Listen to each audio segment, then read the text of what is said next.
This is Andrew Stotts of A Stotts Investment Research, and this video I'm going to tell you my number one work hack. Well, I don't really like that word hack. Everybody uses it like there's some kind of hack or shortcut that we could do. The reality is that as I've learned in my life, there are no shortcuts, but there are smart things that we can do with our time. Just look at the last 4 years of my life have been very productive. Some of the things that I've accomplished, I've published 2 academic papers, I've written 3 books, I've launched and run one of my businesses, I started and finished my PhD. I was also president of CFA Society for those 4 years in Thailand. And then I spent each of those years, I tried to spend 1 month every 6 months at my mom and dad's house where I would be working from their place. So let's look at my number one life work hack and say, have you ever heard this saying? We each only have the same 24 hours in the day, right? Makes sense, right? However, let's go through this. And first we can see that first you have to subtract 8 hours for sleep or relaxing time. It could be 10 in some people's cases. In mine, my average sleep time per night over the last 3 years has been about 6 hours. And I'll also tell you that I never wake up with an alarm clock. So that's something I try to go to bed very early, and I tend to wake up early. People say to me, well, I'm not a morning person. I have a hard time waking up in the morning. I always say, you don't have a hard time waking up in the morning. You have a hard time going to bed at night. I don't have a hard time with that. I love to go to bed into my sanctuary at about maybe 8 or 9 p.m. and then I'll read and do other things. But then I'll be asleep very, very quickly. So let's change that saying. We each only have the same 16 hours in a day. Okay, we just lost 8. So now let's subtract 8 hours for relaxation, family, hygiene, exercise, eating, all those different things.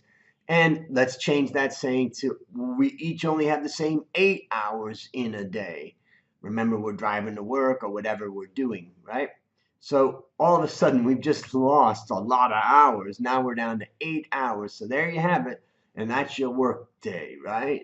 So now it's about how do we optimize that. But before we get to that, let me ask you a question.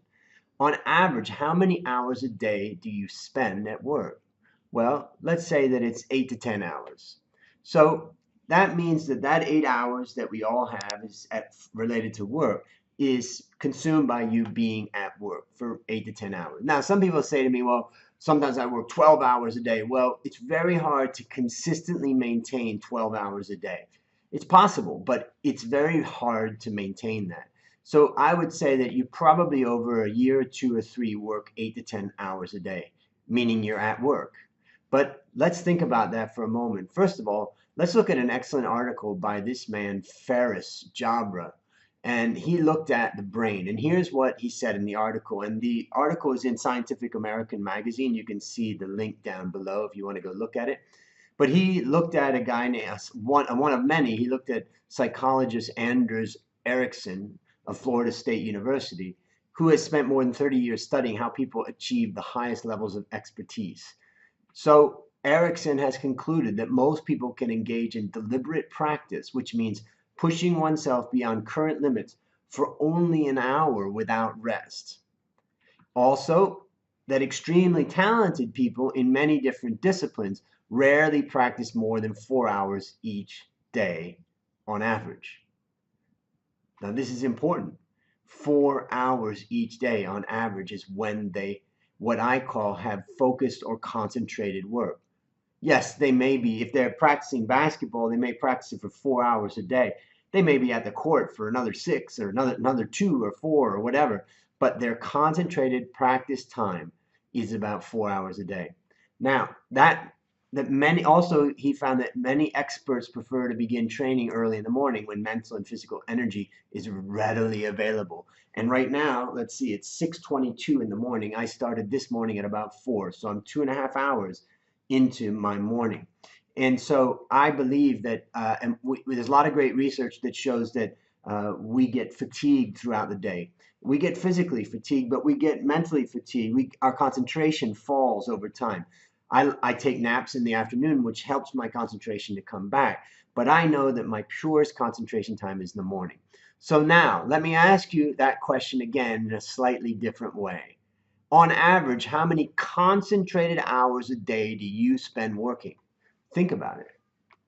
I ask this question everywhere I go to everyone I meet. What's your answer? Well, some people say, well, just 1 hour. Some people say, oh, 8 hours. Really? Concentrated? We know that you can't even power the brain for 8 hours of concentrated work.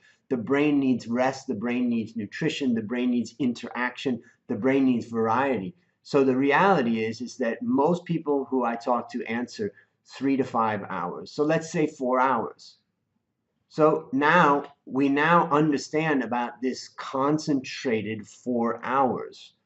So let's change this saying to we each only have the same 4 hours in a day.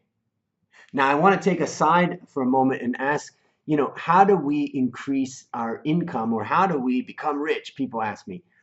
And what I can tell you by understanding that in economics we have price times quantity. Well, we've just determined the quantity, 4. You can't change it. Now, sure, you may have 5 hours of concentrated time over a few weeks or a few months, but to sustain that over a long period of time, very, very difficult to do. And so what you end up having is this 4 hours of concentrated time, and we all have the same 4 hours. So if you want to make more money or you want to get rich, as some people say, you've got to not work harder and longer because you can't. You've got to get paid more for the 4 hours that you put in. Now, you could say, well, Andrew, I can work 10, 12 hours a day. Yeah, but creativity, true value added, will happen mainly in this 4 hours in the day. That's pretty scary. Now, so here's my number one work hack. I cherish those 4 hours. I guard them. I protect them. I love them. And I build rituals around them. In fact, one of my rituals is right here. I always have an espresso to start the day. Espresso actually has slightly less caffeine than a full cup of coffee.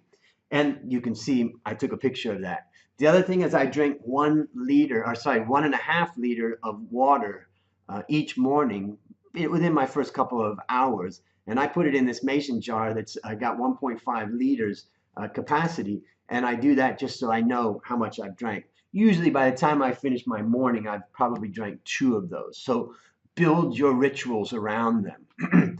So I'm also a natural early riser, just like my mom and dad, but my mom's an early riser too. I'm waking between 3:30 and 4:30 in the morning, and I never ever use an alarm clock. So I start working at my home office at about 4 or 5 a.m. Now I'm in my home office right now, and basically I've designed it so that it's optimal for the way I like to work.